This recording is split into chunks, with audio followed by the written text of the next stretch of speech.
In this video, I'll guide you through how to download your HSBC bank statement in PDF format. Whether you need it for personal records or to send it to someone, downloading your statement as a PDF ensures you have a digital copy that is easy to access and share. First, you'll need to open the HSBC mobile banking app on your smartphone. Once the app is open, log in using your credentials. Make sure you have a secure connection and are in a private setting to protect your personal information.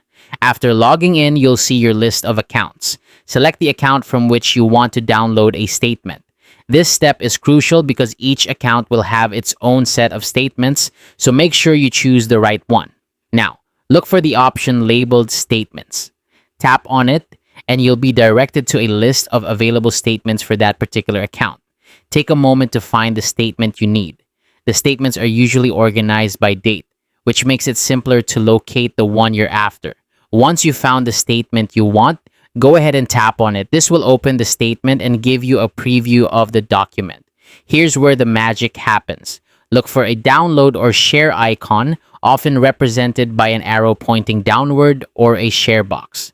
Tap on this icon and select the option to save it as a PDF on your device. Depending on your phone's settings, you might need to choose a location to save the file, or it might automatically save to your default Downloads folder.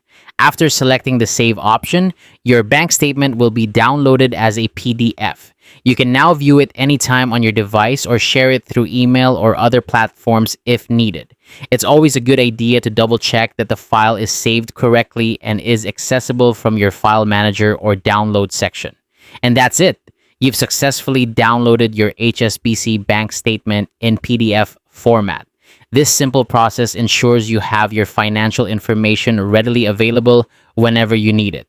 If you found this guide helpful, make sure to check out our other tutorials for more tips and tricks on managing your banking needs.